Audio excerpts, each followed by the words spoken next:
Newsmaker Sunday with Fox 10's John Hook. Guys, you're wondering what the background is. We are going to make a complete departure today. We are going to talk about things from out of this world, UFOs.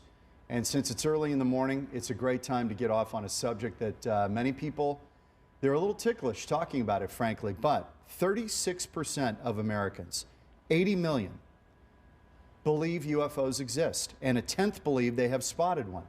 This is from a National Geographic poll. 17% said they did not believe in UFOs or unidentified flying objects, and nearly half of those surveyed said they were unsure. Put me in that category. I don't know what to believe. I believe there's life out there. I just don't know if we've been visited, but we're going to talk about it with two guys who were here for this massive UFO convention going on at Weekopaw up in Scottsdale. Jeremy, is it Corbell? Yep. Jeremy Corbell is an investigative filmmaker. He's on the right of your screen. Ryan Sprague is a UFO journalist. Thanks for joining us. Thank you. Usually when you do a news program, and we have politicians on, we have guys on all the time, are the journalists skeptical or fairly open-minded about this subject? Well, you're a journalist. I'll let you. Yeah. That's a great question.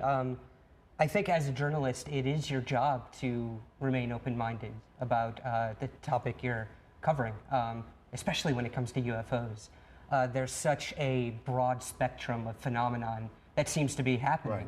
And I think by remaining open, that's when the journalists can really get to the core of the phenomenon and the people they're dealing with. Jeremy, let me ask you. It seems that this is broken down into, out of 100% of sightings, and UFOs are only unidentified flying objects. That's all. Correct. We don't know what they are. It doesn't mean they're space aliens. They're just, we don't know what it is. It seems that when you break it down, the research I've done, 90% can be explained, and then you're left with 10% that can't really be explained very well. And that's where the rub is, right? You make a really good point. Your intro, this is not about belief. It's either true or it's not true. If one sighting in the millions of sightings from credible Americans, people that have walked on the moon, like Dr. Edgar Mitchell, right. astronauts, pilots, if even one of these sightings is real, and it is in fact a craft of origin from somewhere other than Earth, just one out of the millions, then we have a real phenomena. Something's actually going on, but it's not a matter of belief. It's either true or it's not true. It can be an extraordinary belief until there's evidence. And so as an investigative filmmaker, that's what I try to do, is talk with people on the inside. Let me go through, and this stunned me, okay? I just want to run down this list of believers, okay? Richard Nixon, Jimmy Carter, Ronald Reagan, Mikhail Gorbachev, Professor Stephen Hawking. Hawking, now, one of the theoretical physicists, one of the brightest guys in the known world, believes in UFOs and extraterrestrials, and in an interview said, of course it's possible that UFOs really do contain aliens and are part of interplanetary craft of some sort. And my colleagues are confident that they do not originate in our solar system. So you've got a lot of guys out there, credible people, who are believers. Yeah, we had a huge panel. It was called the Citizen Hearing, and one of my business partners, Reuben Langdon, we essentially documented the whole thing, and it was 40 different witnesses, from everywhere from astronauts to pilots. So people are coming forward, and people are saying, and finally, without ridicule, saying, I believe. But again, I stand to the point, it's not a matter of belief. It's an extraordinary... This isn't religion.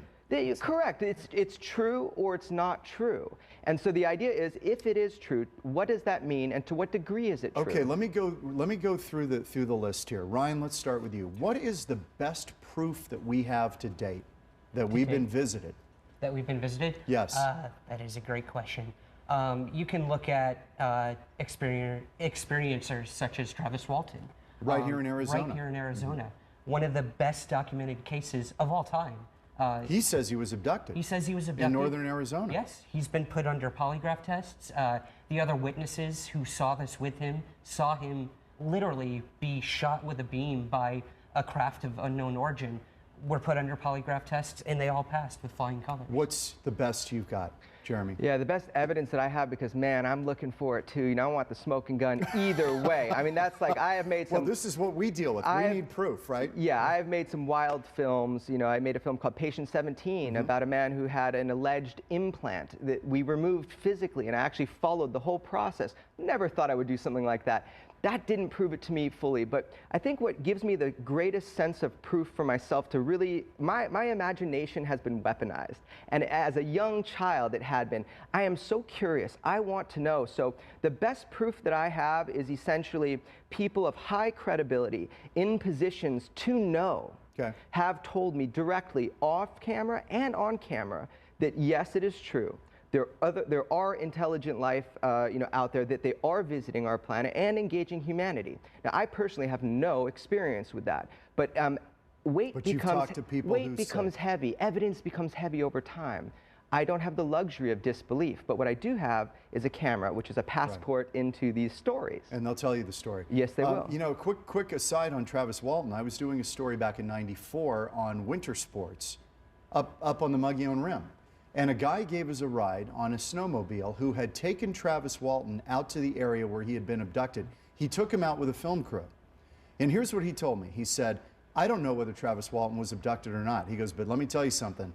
Travis Walton believes he was abducted. He said, I can tell you that for certain, because as we got closer to where he was abducted, he started freaking out and actually demanded at one point that they stop and turn around. Yeah, he got so agitated. People pass polygraph tests on the people aren't lying. There's millions and millions of Americans that are seeing things in the sky that defy all known physics, and that's the important and interesting aspect. We had it happen here, the Phoenix Lights. By the way, in a recent interview with Governor Fife Symington, of course, he was one of the people who saw this, and he told me, I pressed him on it. He said, look, and he's a Navy aviator, right? He flew planes for the Navy. He said, all I know is what I saw, and it was not of this world. He saw it up by Squaw Peak. Yeah. Do you guys have a theory as to what was going on, and has the government explained this? I honestly don't think the government knows what they're dealing with. We hear all the time about government cover-ups and black ops projects, but the simplest way to deny that it happened is to deny that it ever happened. But thousands of people saw the Phoenix Lights. There's no doubt. I still get emails from them. Okay, let me play devil's advocate for a minute. If we were in the development of the B-1 bomber, okay, the diamond-shaped craft, right? When that was developed, if that was being flown over a metro area, people would have said, oh my God, what is that thing? It's not like an airplane, right? Yeah. Is it possible what we're seeing are craft that we're building? Some of what we're seeing are craft that we're building, but the problem you have with that argument is that these sightings go back throughout history. You know, oh, I've heard some from the 1600s. Oh, absolutely. Before anything was flying. Discs, cylindrical-shaped craft. I mean, the entire experience that people are having where they're seeing these things, it's been going on since the beginning of recorded human history. So that theory just doesn't hold water, because eventually, and by the way, I mean, part of what I do is I interview, government witnesses. So I can tell you, matter of fact, that some parts of the government are just as confused as we are about the whole Are they experience. scared? Is the government frightened of this? That's a personal question. I mean, fear is a personal human thing. It just is one person scared because they are, extremely religious compared to another person that is just purely scientific. But I do believe the doubt, if there is another intelligent civilization contacting us that's more highly advanced, I mean, that's a problem. That's a problem for anybody, right? Because if they're not telling us the truth. Because they're able to travel from insane distances. With impunity throughout our skies. That is a problem for any nation. So it's a serious issue. Does anybody talk about whether this, and this is really getting out there, that something from outside, I mean way outside, would be the catalyst that could bring the nations on Earth that are always in conflict together? Ronald Reagan said that like 7 times in a bunch of his speeches at the UN, that a threat from an extraterrestrial presence would instantaneously unite humanity.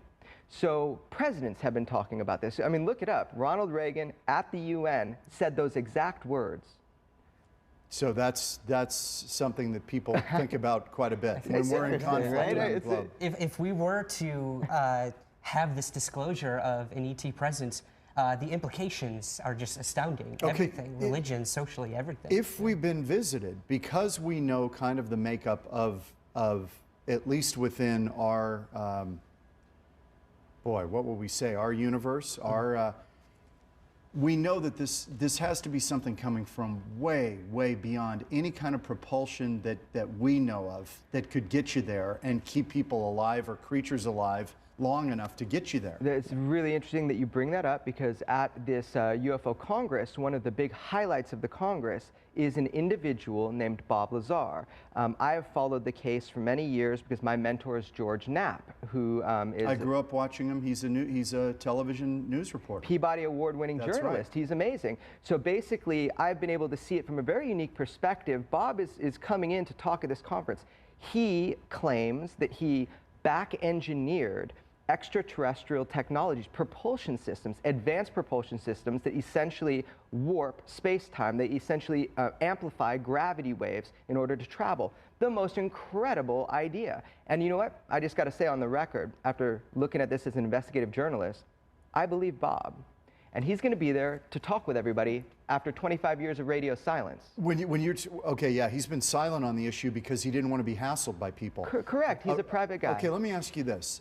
When you say reverse engineer, did they have a piece of a craft that they were trying to figure out? That is exactly as Bob tells the story. Yeah, and a number of people I've talked with who have been on the inside have also explained that to the T. So there have been recoveries of craft. We not only allegedly have recoveries, but we also have craft that may not even be damaged. What about aliens?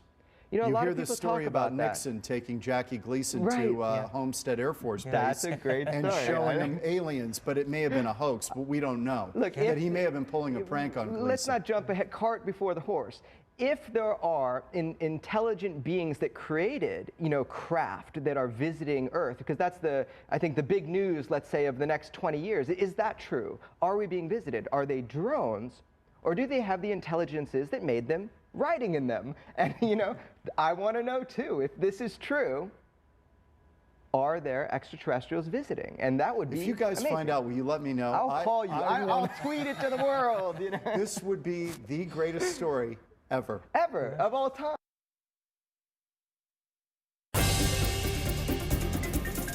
All right, you may think I've lost my mind, but I'm having a ball with these guys. This is Jeremy Corbell on the right. He's an investigative filmmaker. Ryan Sprague is a UFO journalist. And as you can tell by the backdrop, we are just exploring what if here. I started the show by saying that 36% of Americans, 80 million people, believe that UFOs exist. A tenth believe they've spotted one. This is according to a National Geographic poll. Do you guys think that public sentiment is changing on this issue? That people have maybe gone from, oh, hogwash, nonsense, to, you know what, I don't know. Is that happening? Yeah, I can see it happening every day, especially within the mass media. It's astounding how much it's changed and why do you the think that is? Why is that? I think as we draw closer scientifically, I mean, we're discovering all these exoplanets. NASA is sending an unmanned, craft to Europa.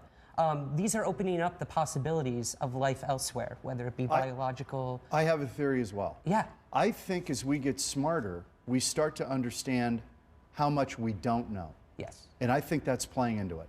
Yeah, and I think, my personal opinion on it is that when I started talking to people about this when I was like 13 years old, so, I don't know how many years ago, over 2 decades ago, people would almost laugh when you said extraterrestrials probably exist.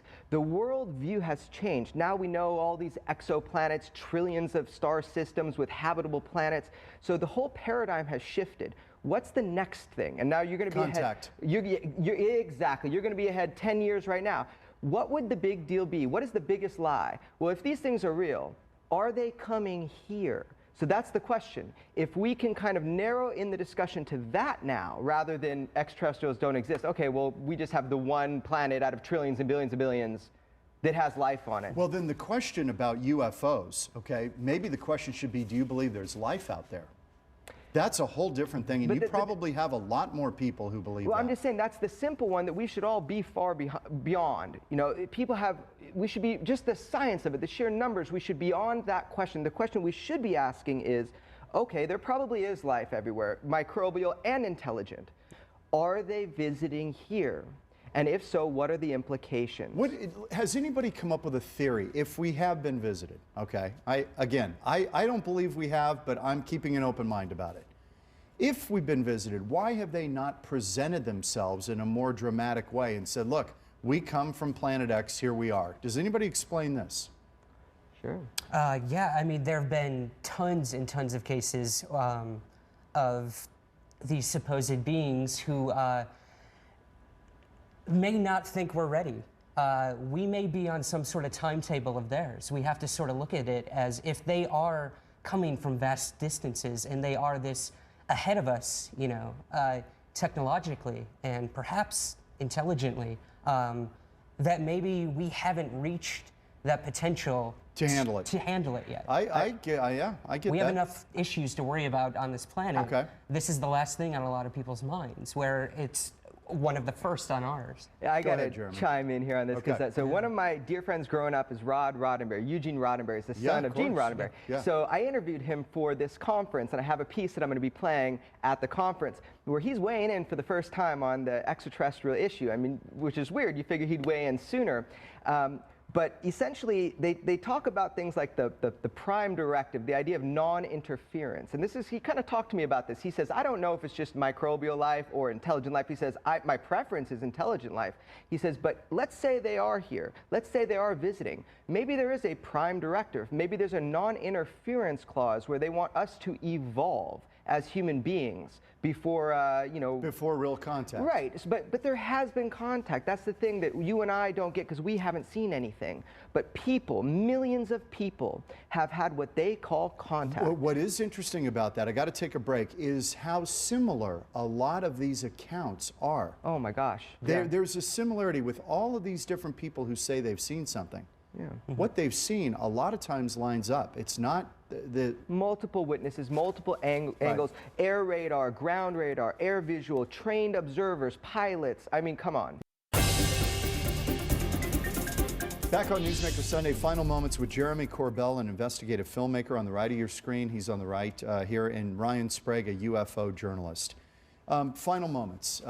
What would you like people to take away? And I know we've got the conference going on, and people, you're saying if people want to just drop by, do it. I mean, what I personally want people to take away is, again, I want your imagination to be weaponized. This is not a marketing ploy. That's a lack of imagination. There is a true and real phenomena that is occurring. With a cursory glance, you will become interested, I guarantee. Just look into it. Personally, my films are seen at extraordinarybeliefs.com. You can see all this subject. Extraordinarybeliefs.com. Correct, and that's where you can see all my films on this subject matter that take a real hardcore documentary approach to figuring out if any of these stories are true. Okay. And that's what I have to say. So Ryan, go ahead. what do you got? Yeah, I mean, just to piggyback off that, we have over 3,000 people who have already attended. We're expecting another 2,000 or so over the weekend.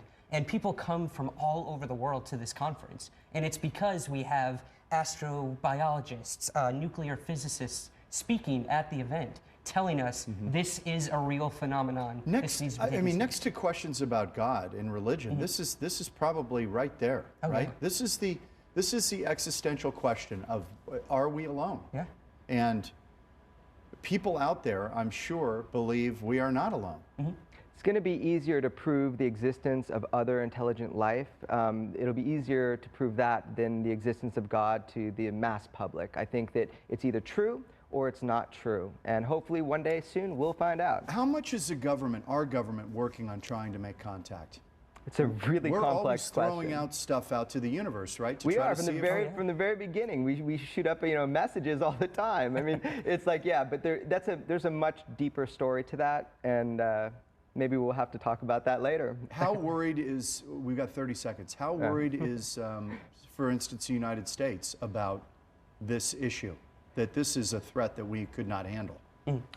I think that's a great question. We have people like John Podesta, who's currently come forward about regretting that he was not able to get the UFO information out to the public when he was working for Clinton and Obama. He tried? Did you see that tweet? Yeah, he just tweeted his biggest #1 regret. John Podesta. I did see that. Yeah, was that he didn't get disclosure. So the government is worried, of course, but the main thing is we need to know the truth. Guys, thank you very much.